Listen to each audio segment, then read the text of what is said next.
नमस्कार, साफ संदेश से मैं अनिल कौशिक। न्यूज़ बुलेटिन 7 बजे में आप सभी दोस्तों का स्वागत है। दोस्तों, कार्यक्रम की शुरुआत हमेशा की तरह मुख्य खबर से ही करते हैं और आज भी हम ऐसा ही करने वाले हैं। दोस्तों, राजनीतिक विषय पर समीक्षा करेंगे, बड़ी पार्टियों की राजस्थान में तैयारियां देखेंगे और दोस्तों यहाँ भी बड़ी पार्टियों के नेताओं की जो टिकटार्थियों की लंबी लाइन है उनमें कौन कौन से नेता किस प्रकार से संपर्क में लगे हैं दोस्तों, उस पर भी बात करेंगे। और जो मौसम बदला है दोस्तों, उसको लेकर भी हम बात करने वाले हैं। आज भी दर्जनों गांव में बरसात के समाचार है, भादरा, नौर, तारनगर, राजगढ़ आसपास के। और दोस्तों हम बात करेंगे राइट टू हेल्थ बिल पर। अभी भी 10-12 दिन हो गए, डॉक्टरों की, चिकित्सकों की हड़ताल जो है वो थमने का नाम नहीं ले रही। तो हम शुरुआत करते हैं दोस्तों बरसात से, मौसम से। आज सबसे पहले आपको मौसम का मिजाज बताएंगे। आज 31 मार्च को महीने का अंतिम दिन है, लेकिन फिर भी गर्मी में सर्दी का एहसास हो रहा है दोस्तों। और इसके बारे में आपको बताऊं तो कहीं हैवी और कहीं हल्की बारिश, तो कहीं बूंदाबांदी और कहीं जमकर बरसे बदरा, रुक रुक कर सावन का सा एहसास कराते हुए बरस रहे हैं बदरा।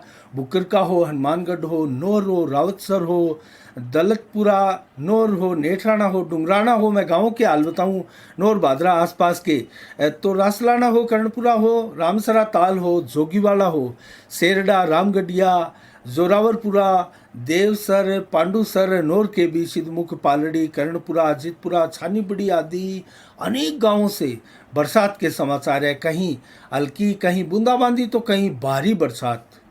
और आप जो ठंड देख रहे हैं, कहीं कहीं ओलावृष्टि भी हुई है। तो इस प्रकार का मौसम, 100% बादल लगभग आसमान में छाए हुए हैं और बरसात का मौसम, ये दौर जो है वो 1-2 दिन और भी जारी रह सकता है। कल अप्रैल का प्रथम दिन है और अप्रैल महीना लगने पर भी टेम्परेचर अभी भी 30 से नीचे रहना, ये बड़ा विचित्र सी बात है। और आजकल जो मौसम में बड़ा परिवर्तन और चेंजिंग हो रही है, एक महीने में 6 पश्चिमी विक्षोभ आना दोस्तों, कहीं ना कहीं बहुत भारी बदलाव मौसम का दिखा रहा है। और मैं बात करूं मौसम के मिजाज की, तो 22 से 25 डिग्री टेम्परेचर आज दिन भर रहा मैक्सिमम। तो कितना अंतर आ गया। और इसी मार्च महीने में 34 डिग्री तक पहुंचा था तापमान, और आज अगर तापमान देखें तो 25 डिग्री मैक्सिमम अधिकतम, तो 9 डिग्री पारा गिरना दोस्तों, कहीं ना कहीं बहुत बड़ा ये बदलाव है।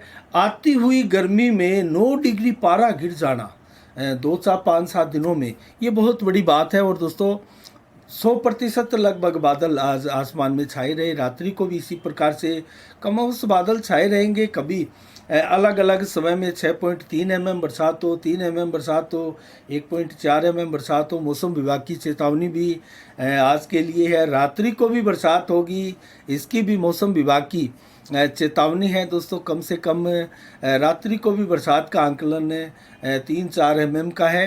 तो कुल मिला के 1 अप्रैल को कल कैसा रहेगा मौसम का मिजाज, 18 से 24 डिग्री टेम्परेचर दिन में, 25 से 28 डिग्री टेम्परेचर मैक्सिमम है। तो कल भी हल्की ठंड आपको नज़र आने वाली है। 23 से 27 डिग्री टेम्परेचर देर रात्रि को रहेगा। 11 से 14 किलोमीटर की रफ्तार से हवाएं चलेगी कल, और देर रात्रि को भी कमोबेश इसी प्रकार से हवा चलेगी। 18 से 19 डिग्री टेम्परेचर देर रात्रि तक रहेगा। तो ये मौसम का मिजाज है और लगभग 1-2 दिन तक और मौसम ऐसा ही बना रहने वाला है। अब हम बात करेंगे दोस्तों राजनीतिक विषय पर। बड़ी पार्टियां किस प्रकार से राजस्थान में तैयारियां कर रही हैं और नेताओं की लाइन लगी है। मार्च महीना खत्म होने को है, आज अंतिम दिन है और कल 1 अप्रैल शुरू है। कल से अप्रैल महीने में दोनों ही बड़ी पार्टियों में टिकटों की एक्सरसाइज शुरू हो जाएगी और नेताओं का प्रदेश पार्टी कार्यालय में आना जाना, पर्यवेक्षकों का आना, प्रभारियों का आना, विधायकों से मिलना, पूर्व विधायकों से मिलना, नेताओं से मिलना, संगठन से मिलना, और उसके बाद में अपने अपने स्तर पर जो सीएम फेस होते हैं वो भी अपने अपने पर्सनल एक सर्वे करवाते हैं। पार्टियां भी अपने सर्वे करवाती है और फिर इन सर्वे की रिपोर्ट, अर्थात ये मार्च निकल चुका है, अप्रैल महीना अब जो शुरू है वो दोस्तों सर्वे का महीना है। ये यहाँ सर्वे लोकल स्तर पर भी और बहुत से मीडिया क्षेत्र के लोग भी सर्वे करते हैं, और जो विशेषज्ञ होते हैं वो भी अपने अपने आंकलन अब बिठाने लगते हैं किसको टिकट मिलने वाली है, कौन टिकट की दौड़ में है। तो हम बात कर रहे हैं दोस्तों, शुरुआत भारतीय जनता पार्टी से कर रहे हैं। तो 2 अप्रैल को भारतीय जनता पार्टी की एक प्रदेश की सबसे बड़ी बैठक है, कोर कमेटी की बैठक है, उसमें विधायक दल की भी बैठक है उसके बाद में। तो इस बैठक में क्या तय किया जाएगा, कोर कमेटी में है कौन आखिर। तो दोस्तों कोर कमेटी की बैठक है और जल्द ही प्रतिपक्ष का नेता चुनने की भी इसमें विचार विमर्श होगा। तो प्रतिपक्ष का नेता गुलाब चंद कटारिया को राज्यपाल बनाए जाने के बाद में प्रदेश में ये पद खाली है। 2 बड़े नाम हैं इस पद के लिए, राजेंद्र राठौड़ जो कि उप नेता है प्रतिपक्ष के, और वसुंधरा राजे सिंधिया। तो किसको बनाया जाता है ये देखने वाली बात है। लेकिन कोर कमेटी में कौन है, वसुंधरा राजे सिंधिया कोर कमेटी की सदस्य है, और प्रदेश प्रभारी कहे या राष्ट्रीय महामंत्री अरुण सिंह इसके सदस्य हैं। राजेंद्र राठौड़ और सीपी जोशी जो वर्तमान में अध्यक्ष बने हैं इसके सदस्य हैं। तो क्या इसमें सतीश पूनिया जो अभी अध्यक्ष पद से हटे हैं उनके स्थान पर सीपी जोशी को बनाया गया था, क्या सतीश पूनिया को प्रदेश की कोर कमेटी में रखा जाएगा, ये बड़ी बात है। इसके ऊपर भी फैसला 2 अप्रैल को हो सकता है, और 2 अप्रैल को संभवतः यहाँ प्रतिपक्ष का भी फैसला हो सकता है। तो भारतीय जनता पार्टी की तैयारियों का दोस्तों आकलन करें तो 11 लाख पन्ना प्रमुख बना चुकी है भारतीय जनता पार्टी। तैयारी उनकी बूथ स्तर पर हो, 50,000 बूथ कमेटियों का भी गठन भारतीय जनता पार्टी अब तक कर चुकी है, और 8,392 शक्ति केंद्र बनाए जाने की मांग है। तो दोस्तों शक्ति केंद्र भी बनाए जा रहे हैं। इस प्रकार से भाजपा बड़ी मुस्तैद दिखाई दे रही है। बेशक सीएम फेस का चेहरा यहाँ नहीं होगा, ये एकदम तय माना जा रहा है। अंदरूनी जो खबरें निकलकर सामने आ रही है वो यही है कि सीएम फेस नहीं होगा, संगठन के नाम पर चुनाव लड़ा जाएगा, और जीत का श्रेय अगर पार्टियां जीती है तो बीजेपी का ये फार्मूला है कि जीत का श्रेय वो या तो पीएम मोदी को देना चाहते हैं या फिर संगठन को। और पीएम मोदी भी अगर संबोधित करते हैं इस प्रकार से कोई राज्य जीतने के बाद में तो वो भी संगठन को इसका श्रेय देते हैं।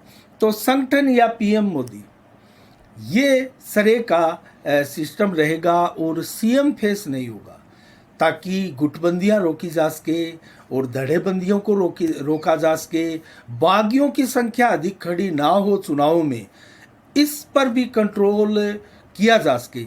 तो बहुत सी परेशानियों से इससे बचा जा सकता है। आप सीएम फेस का नाम ओपन ना कीजिए तो इससे बहुत सा संकट हल हो जाता है, और आजकल पार्टियां इसी पैटर्न पर चल पड़ी है। दोस्तों कांग्रेस की हम बात करें तो कांग्रेस कितनी तैयार है राजस्थान में। बेशक अभी भी सचिन पायलट जो है समय समय पर बयान देकर अपनी पार्टी में सरकार के खिलाफ सरकार की मुश्किलें बढ़ाते हैं, अशोक गहलोत का पारा भी चढ़ा देते हैं, और उसी प्रकार से अशोक गहलोत की जुबान भी कई बार फिसल चुकी है, और वो भी सचिन पायलट के लिए ना जाने क्या क्या शब्द बोल ही देते हैं। तो इसके अलावा अगर बात करें संगठनात्मक ढांचे की तो कांग्रेस कितनी तैयार है राजस्थान में एक बार पुनः वापसी करने के लिए। जो मिथक वर्षों से बना हुआ है, एक बार भाजपा एक बार कांग्रेस, उसको तोड़ने के लिए कांग्रेस कितनी तैयार है, इस पर बात करें तो कांग्रेस राजस्थान में सबसे कमजोर प्रदेश अध्यक्ष दोस्तों गोविंद सिंह डोटासरा को ही माना जाता है। अभी तक अगर विधानसभा में इस सत्र की 7वें सत्र की बात कर ली जाए तो एक भी सवाल डोटासरा की तरफ से अपने विधानसभा क्षेत्र का नहीं है दोस्तों। सवाल तो वसुंधरा राजे ने भी 7वें सत्र में एक भी अपनी विधानसभा के लिए नहीं पूछा। सचिन पायलट जैसे युवा नेता ने भी एक भी सवाल अपने विधानसभा क्षेत्र के लोगों के लिए, समस्याओं के लिए नहीं पूछा। लेकिन ये बड़े नेताओं के लिए दोस्तों सवाल ज़्यादा मायने नहीं रखते हैं। वो सवाल मायने रखते हैं जो और जीत कर आते हैं नेता। वो बड़े नेताओं के लिए ये चीज़ें जो है बहुत ज़्यादा मायने राजनीति में नहीं रख पाती है। और अगर बात करें सक्रियता की तो गोविंद सिंह डोटासरा जो है वो दोस्तों कहीं ना कहीं पिछड़ते हुए नजर आ रहे हैं, और यही कारण है कि अब प्रदेश अध्यक्ष बदलने की कवायद जल्दी संकेत है प्रदेश अध्यक्ष बदला जा सकता है। कभी बातें आती है सचिन पायलट के हाथ में प्रदेश की बागडोर देने की, उसका घोर विरोध करते हैं अशोक गहलोत। दोस्तों, अशोक गहलोत नहीं चाहते कि सचिन पायलट गुट को कोई बड़ा पद दिया जाए। इससे वो मानते हैं कि कांग्रेस में यहाँ बगावत बढ़ेगी, यहाँ गुटबंदी बढ़ेगी और कांग्रेस अच्छा परफॉर्मेंस नहीं कर पाएगी। 400 ब्लॉक अध्यक्ष थे। अगर 3 महीने की बात करें तो गोविंद सिंह डोटासरा का ही हम कार्यकाल देख लेते हैं। धड़ाधड़ खाली पद थे, उन पर नियुक्तियों की शुरुआत की गई थी। तो 400 ब्लॉक अध्यक्ष के पदों में 350 नियुक्तियां कर दी गई। ये बड़ी शानदार इनकी उपलब्धियां मानी जाती हैं। और अगर हम बात करें जिलों में, तो जिलों में 29 जिला अध्यक्ष पुराने ही बने अभी तक। मात्र और मात्र जब से वो आए हैं, जुलाई 2020 में बने थे अध्यक्ष डोटासरा, तब से लेकर अब तक मात्र 13 जिलों में नियुक्तियां कर पाए हैं वो, मात्र 13 जिलों में। और उसकी भी कमेटियां गठित नहीं हुई, उनकी कार्यकारिणी नहीं बन पाई। और जिन 350 ब्लॉकों में अध्यक्ष बनाए, उन ब्लॉकों की अध्यक्षों की भी कार्यकारिणी नहीं बनी है। तो कहीं ना कहीं पिछड़े हुए हैं भाजपा की बनिस्पत यहाँ कांग्रेस के प्रदेशाध्यक्ष। और अब तक अगर प्रदेश से कार्यकारिणी की बात करें तो 40 सदस्यीय कार्यकारिणी है गोविंद सिंह डोटासरा की, लेकिन इस 40 सदस्यीय कार्यकारिणी में वो विस्तार भी नहीं कर पाए अभी तक। तो ये उनकी नाकामियां हैं। कहीं ना कहीं उनका ध्यान इस ओर नहीं है, उनका ध्यान सरकार में जो टूट फूट, खींचातान और अंदरूनी सियासी जंग है उसमें, उस बयानबाजी में हिस्सेदारी लेने में ज़्यादा रहा है। तो वो भी कहीं ना कहीं भाजपा की तरह, जैसे सतीश पूनिया ने एक प्रकार से पार्टी में 2 बड़े गुट बना दिए थे, वसुंधरा को दरकिनार करते हुए जो है अपना एक बड़ा गुट बनाकर सीएम फेस स्वयं को समझने लगे थे। लेकिन पार्टी ने जैसे ही उनका एक जाट महासभा में उनकी जुबान फिसली थी, उसके बाद में संभवतः पार्टी ने हाथों हाथ संज्ञान लिया और नया प्रदेश अध्यक्ष आरसीपी जोशी के रूप में भारतीय जनता पार्टी के कार्यकर्ताओं के सामने हैं। और कहीं ना कहीं अब उनकी अनदेखी भी की जा रही है। ये कितनी होगी दोस्तों, देखने वाली बात है। क्या वो कोर कमेटी में आ पाते हैं, ये अलग से बात है। लेकिन हम बात कर रहे हैं कांग्रेस की, कि गोविंद सिंह डोटासरा अभी तक कार्यकारिणी में विस्तार नहीं कर पाए हैं। 2200 मंडल है कांग्रेस के, 2200 मंडल, जिसमें मात्र 600 मंडलों में अभी अध्यक्षों की नियुक्ति की गई है, मात्र 600 में।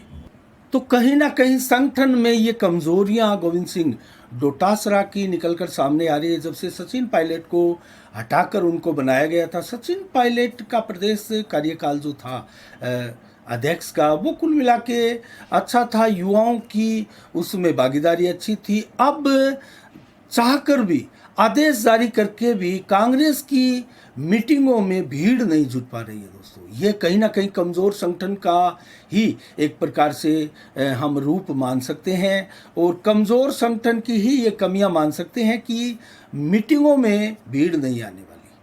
तो मीटिंगों में कहीं ना कहीं भाजपा का भी यही हाल है।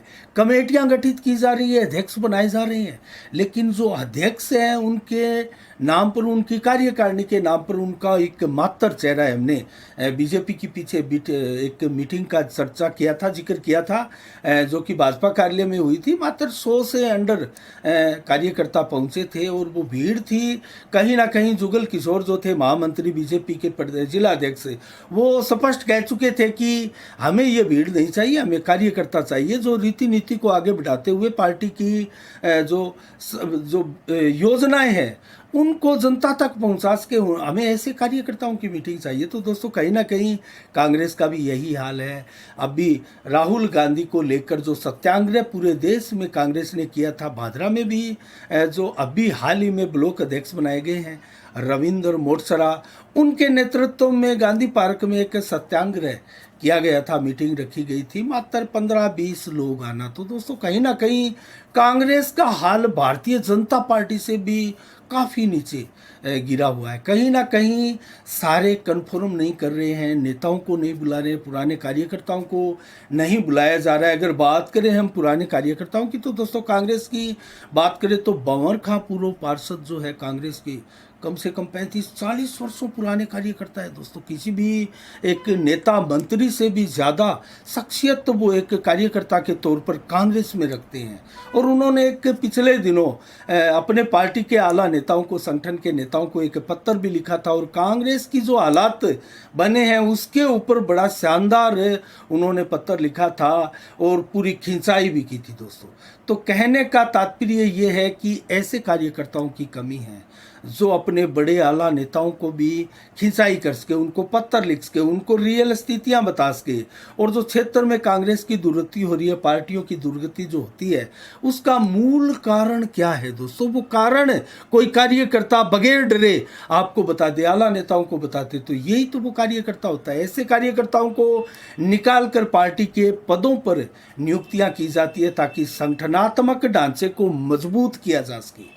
दोस्तों कहीं ना कहीं कांग्रेस में ये बड़ी कमियां हैं और कांग्रेस को और कांग्रेसियों को कांग्रेसी ही मारते हैं दोस्तों। अंदरूनी खींचातान, अंदरूनी झगड़े, अंदरूनी लड़ाई, ये सियासी जंग ही कांग्रेस को ख़त्म कर रही है। भाजपा से कहीं बहुत बड़ी समस्या ये कांग्रेस में है जो निरंतर आगे बढ़ रही है और उसका पालन नहीं हो रहा है दोस्तों। यहाँ क्षेत्र में तो आजकल चर्चा होने लगी है कि बलवान पूनिया कांग्रेस की टिकट लेकर आएंगे, किसी को हाथ नहीं लगाने देंगे कांग्रेस की टिकट को। जबकि कार्यकर्ता जैसे भंवर, मालचंद, राजपुरोहित आदि, ये जो मूल कार्यकर्ता है दोस्तों कांग्रेस के, वो उनका कहना है, उनका मानना है, उनका विश्वास है, दृढ़ विश्वास है पार्टी पर, पार्टी के आला कमान पर, नेताओं पर, कि वो ऐसा कभी नहीं करेंगे। पार्टी टिकट देगी यहाँ और किसी कांग्रेसी को ही देगी। तो कौन है वो कांग्रेसी दोस्तों? कौन है वो जो टिकट को पार लगा सकता है? ऐसे बहुत से नेता है दोस्तों। दयानंद बेरवाल ऐसा नाम है जो तेजी के साथ ही नहीं उभर कर आया दोस्तों। पिछले 7-8 वर्षों से संघर्षशील है इस भादरा की दरा पर और एक किसान नेता की छवि भी वो बना रहे हैं दोस्तों। गांव गांव वो घूम रहे हैं और गांव गांव में समस्या भी सुन रहे हैं अपने कार्यकर्ताओं की। और वो सक्षम है एक बड़ी मीटिंग भी करने के लिए। और टिकट अगर उनको दी जाती है तो आजकल पैमाने मापे जाते हैं नेताओं में कि कौन सा नेता टिकटों को पार लगा सकता है। तो दयानंद बेरवाल वो चेहरा है जो टिकट को पार भी लगा सकता है और वो मंजिल भी दिला सकते हैं। तो ऐसे चेहरों को क्यों नहीं टिकट देती पार्टी? जो चर्चाएं चल रही है कि बलवान पूनिया जो माकपा के हैं वो कांग्रेस की टिकट ले आएंगे इन वक्त पर, जबकि बलवान पूनिया ने एक बहुत पहले ही क्लियर कर दिया मैं कांग्रेस की टिकट नहीं ला सकता। और मैंने भाजपा और कांग्रेस को हमने एक इंटरव्यू लिया था बहुत पहले बलवान पूनिया का, उसमें स्पष्ट बलवान पूनिया ने बोला था कि मैं कांग्रेस और भाजपा में कभी जा ही नहीं सकता। मैंने अपनी ज़िंदगी में, अपने संघर्ष में इन पार्टियों को इतनी गालियाँ निकाली है, इनको इतना भला बुरा कहा है, और अब मैं इन पार्टियों में कैसे जा सकता हूँ? मैं जा भी नहीं सकता और मेरा जाने का कोई इरादा भी नहीं है।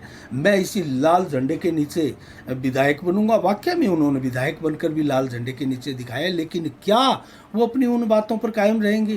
क्या वो लाल झंडे को छोड़कर अब कांग्रेस का झंडा अपना लेंगे और छतर छाया के लिए कांग्रेस के झंडे के नीचे कांग्रेसियों के बीच बैठकर मंत्रणा करके विधायक कैसे बना जाएगा और चुनाव कैसे लड़ेंगे, इसके ऊपर विचार करने वाले हैं दोस्तों। ये अभी भविष्य के गर्भ में है। बलवान पूनिया के मुख से भी ये शब्द अभी सुनने बाकी है, अभी आए नहीं हैं। लेकिन हम बात करें तो कांग्रेस में कई बड़े बड़े चेहरे हैं दोस्तों, काफ़ी बड़े चेहरे हैं। बेशक एसपी सिंह ने अभी पत्ते नहीं खोले, लेकिन वो कांग्रेस की टिकट में उनकी भी बराबर चर्चाएं होती है, भाजपा की टिकट में उनकी चर्चाएं होती है। लेकिन क्या भाजपा और कांग्रेस में चर्चाएं होते होते कभी माकपा, बसपा या फिर आम आदमी पार्टी, उनमें भी चर्चाएं नहीं होने लगेगी दोस्तों? पत्ते नहीं खोलेंगे, चुनाव सर पर आ गए तो क्या होगा ऐसे नेताओं का? और ऐसे नेताओं के लिए भादरा की जनता दोस्तों बड़ी स्टिक है। अगर आप भादरा की जनता को जानती है तो 2 वर्ष पहले भादरा की जनता किसी भी अपने नेता को, पसंदीदा नेता को चुनाव के लिए चुन लेती है कि इसको विधायक बनाना है। आप इतिहास उठाकर देखिए भादरा का, पिछले 15-20 वर्षों का 20,000 से अधिक वोट देकर उसको जिताती भी है। और उसके साथ नंबर 2 पर रहने वाले की कोई टक्कर भी नहीं होती। टक्कर होती है यहाँ 2 नंबर 3 नंबर पर वालों की। तो दोस्तों देखने वाली बात है। और रही बात भाजपा की, अगर बात करें टिकटों की, तो संजीव बेनीवाल निश्चित रूप से अभी वन मैन आर्मी है, उतना बड़ा कोई चेहरा नहीं है, कोई नाम नहीं है। बेशक जयदीप डूडी भाजपा में आए हैं और वो अपने संपर्क भी साध रहे हैं दोस्तों, टंटोल रहे हैं बड़े नेताओं को, टंटोल रहे हैं कैसे वो टिकट हासिल कर सकते हैं। लेकिन इस रस्साकसी में वो एक प्रकार से कस्बे में बागडोर अपनी जो है वो कमज़ोर कहीं ना कहीं करते हुए नज़र आ रहे हैं। विधानसभा में गांव में उनकी अनुपस्थिति कहीं ना कहीं उनको कमज़ोर साबित कर रही है। बल्कि संजीव बेनीवाल के मामले में ये नहीं है। संजीव बेनीवाल रोज़ाना किसी ना किसी गांव का दौरा करते हैं और यही उनके सफल और गहरे राजनीतिक जीवन का और जो छवि बनी है वो रहस्य है दोस्तों उनका। और अगर बात करें बलवान पूनिया की, बलवान पूनिया वो नेता थे विपक्ष के जो बहुत संघर्षशील थे, ज़बरदस्त संघर्ष किया उन्होंने। लेकिन क्या चेंजिंग आई है दोस्तों, हम भी आगे भी उनका विश्लेषण करेंगे, उनकी छवि किस प्रकार बदली है और उनमें कितना गुरूर आया है सत्ता का, ये इन सारी चीज़ों पर बात करेंगे। इनका रिपोर्ट कार्ड भी खंगालेंगे 2013 से 18 तक पिछली सरकार का विधायक का रिपोर्ट कार्ड आपके सामने रखेंगे।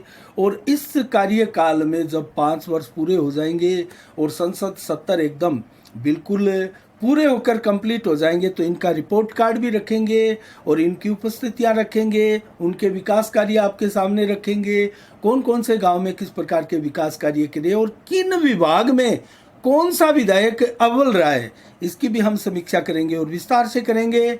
और दो ही नेताओं की नहीं करेंगे, नेताओं की पिछले कार्यकालों की भी करेंगे, चाहे वो जयदीप डूडी का 2008 का हो या फिर सुरेश चौधरी का 2003 का हो। तो कम से कम 20 वर्षों की राजनीति का तो हम आपके सामने एकदम उनका सभी नेताओं का रिपोर्ट कार्ड भी रखने वाले हैं, उनकी समीक्षा विश्लेषण भी हम करने वाले हैं। लेकिन हम बात कर रहे हैं कांग्रेस और भाजपा कितनी तैयार है और यहाँ नेता कितने तैयार हैं अपनी पार्टियों की टिकट पाने के लिए। अन्य पार्टियां भी कमर कसे हुए हैं और अनेक पार्टियां 200-200 सीटों पर चुनावी घोषणा कर चुकी है लड़ने की। उनको भी देखने वाली बात है, क्या उनको बड़े नेता पाएंगे, क्या उनको ऐसा बड़ा नाम पाएगा जो उनको विधानसभा की सीट दिला सके। दोस्तों इसके ऊपर भी हमारी लगातार नज़रें बनी रहेगी। कुछ नेता ऐसे हैं, बजरंग सारण भी है, अभी किसी पार्टी से उनका नाम नहीं जोड़ा जा रहा है लेकिन बहुत बड़ा चेहरा है, बहुत प्रभावित कर सकते हैं। कई नेता और भी हैं जो टिकटों की दौड़ में अपने आप को समझते हैं और उन टिकटों के लिए अपने आप को परफेक्ट और एकमात्र उम्मीदवार भी समझते हैं। आरएलपी की बात करें तो कार्तिक डूडी समझते हैं कि आरएलपी की टिकट उनके खाते में जाएगी। तो ऐसे बहुत से नेता हैं।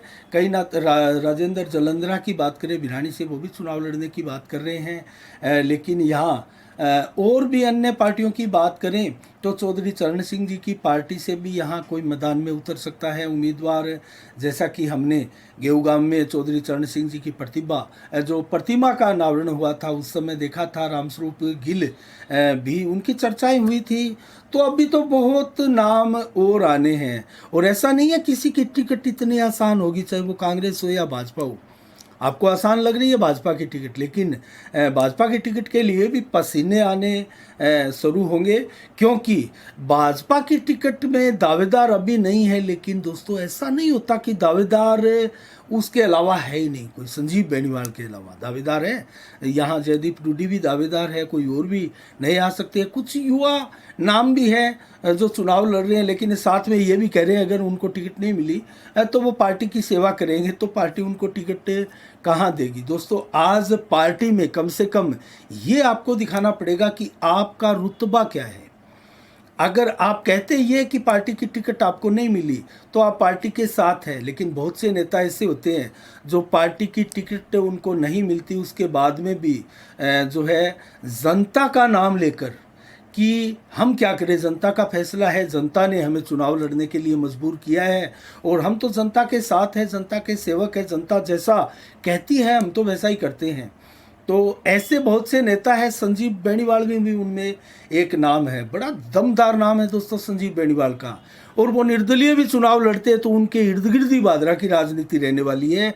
ये एक बड़ा परफेक्ट तथ्य है भादरा में और फैक्ट तथ्य भादरा में मानकर चला जा रहा है। दोस्तों संजीव बेनीवाल बनाम अन्य चाहे वो माकपा हो, चाहे वो कांग्रेस की टिकट हो, यहाँ संजीव बेनीवाल मुख्य धुरी है इस बार के विधानसभा चुनाव की। और दोस्तों पार्टियों का सर्वे भी होता है, माकपा हो कांग्रेस हो, माकपा को छोड़ भी दे तो कांग्रेस भाजपा बड़ी पार्टियां, उनका एक पैमाना, उनकी एक सर्वे, बेशक 10-20 नाम ऐसे होते हैं जो सिफारिश के आधार पर टिकट वितरण कर दी जाती है उनको, लेकिन हर सीएम फेस के उम्मीदवार को विधायक चाहिए, क्योंकि विधायक के बगैर, उसकी गिनती के बगैर उनकी जो गिनती 101 विधायकों तक कैसे पहुंचेगी, कैसे वो सीएम बनेंगे। तो हर पार्टी को चाहिए विधायक, और जिताऊ चेहरा उसी को टिकट मिलती है। तो कुल मिला के इस फार्मूले के आधार पर और जो सर्वे रिपोर्ट आती है उस आधार पर देखें तो यहाँ कांग्रेस की टिकट में ज़रूर किंतु परंतु हो सकती है, क्योंकि अभी जिस प्रकार से बलवान पूनिया की चर्चाएं चल रही है और कांग्रेस की टिकटों की, टिकटार्थियों की दौड़ बड़ी है, लेकिन कुछ एक नाम बड़े हैं, उनके ऊपर दाव कांग्रेस खेल सकती है। दयानंद बेरवाल दोस्तों उनमें सबसे बड़ा नाम है, और का नाम हम इसलिए नहीं ले रहे क्योंकि बहुत पीछे हैं दोस्तों। दयानंद बेरवाल काफ़ी मेहनत करते हुए आगे बढ़े हैं, तो अपना नाम आगे करने के लिए एक बहुत बड़ी लकीर, लंबी लाइन खींचनी पड़ती है दोस्तों, और उस लाइन के पीछे जो आगे पूर्व बड़े और नाम जो होते हैं वो स्वतः ही छोटे हो जाते हैं, और बड़े नाम वाले को पार्टी टिकट देती। कई बार इसके विपरीत भी होता है, जैसा आपने बताया। तो कुल मिला के दोस्तों पार्टियों की हम बातें करते रहेंगे। अब हम बात करने वाले हैं आरटीएच का दोस्तों, राइट टू हेल्थ बिल का। लगातार 12-13 दिन यहाँ लगातार हो चुके हैं, लेकिन चिकित्सकों की हड़ताल जो है वो लगातार राजस्थान में जारी है। पूरे देश के लोग भी उनको समर्थन के लिए आगे हैं। मेडिकल स्टोर्स की बात करें या सरकारी डॉक्टरों की भी बात करें, सरकारी डॉक्टर भी उनके समर्थन में आए थे। लेकिन अगर आज हम बात करें तो सरकारी डॉक्टर जो है वो पुनः लौट आए हैं, और एक प्रकार से वो ड्यूटियां अब अपनी संभाल चुके हैं, क्योंकि सरकारी डॉक्टर लगभग 102 सरकारी डॉक्टर अगर हनुमानगढ़ ज़िले की बात करें तो अपने काम पर लौट चुके हैं, और ओपीडी जो सेवा है वो सरकारी अस्पतालों में अब शुरू हो चुकी है। तो क्या जो ये हड़ताल है वो आने वाले दिनों में टूटेगी?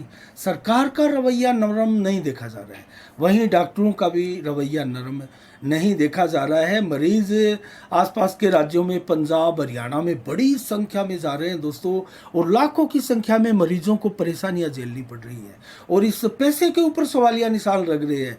भगवान के बाद, जिस प्रकार से भगवान का दर्जा दिया जाता है, एक डॉक्टर को भगवान के बाद समझा जाता है, इस पैसे के ऊपर सवालिया निशान लग रहे हैं। लोग मर रहे हैं, दुख पा रहे हैं, परेशान हो रहे हैं, और इसी चीज़ को देखते हुए लोगों की मनसा भी कहीं ना कहीं डगमगा रही है, और विश्वास जो है वो काफ़ी हद तक नीचे गिरने लगा है। दोस्तों हम बात करें अन्य खबरों की ओर, तो आज रात से हाईवे सड़कों पर सफ़र आपका महंगा हो जाएगा। अगर बात करें टोल नाकों की, तो हर एक हाईवे की, राजमार्ग की दोस्तों कहीं ना कहीं 2 वर्षों में समीक्षा होती है, और सारा जिस प्रकार से उनका रख रखाव पर खर्चा आदि जो आता है उसकी मॉनिटरिंग की जाती है, उसकी समीक्षा की जाती है, उसके बाद में दरों का निर्धारण होता है।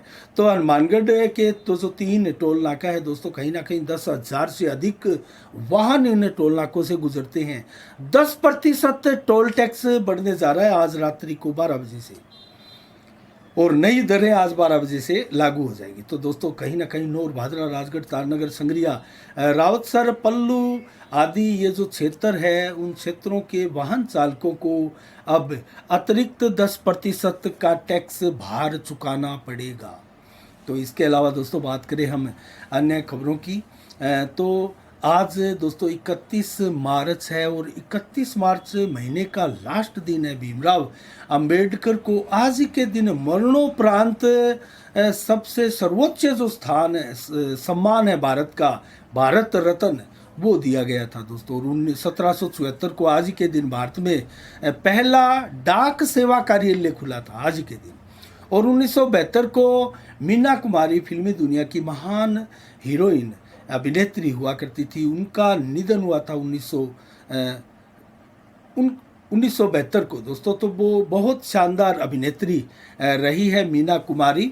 इसके अलावा अब हम बात करें दोस्तों मंडियों में भाव की। तो नॉर्थ से शुरुआत करते हैं। ग्वार के भाव 5340, चना के भाव 5250, सरसों के भाव 5210 रुपये प्रति कुंटल, जबकि गेहूं के भाव 2365, मूंग 8000, कपास 8700, बाजरा 2240, अरंडी के भाव 6245, तारा मीरा 5535 रुपये प्रति कुंटल बिका है। जो कि हनुमानगढ़ मंडी में नरमा 7900 रुपये, ग्वार के भाव हनुमानगढ़ में 5351, सिवानी मंडी में चना 5150, मूंग 7800, मोट 6400, ग्वार के भाव 5510, सरसों के भाव 5400, गेहूं 2280, बाजरा 2210 रुपये प्रति कुंटल। रावतसर मंडी में नरमा 7820, सरसों 5200, जौ के भाव 1750, ग्वार के भाव 5400 रुपये प्रति कुंटल रहे।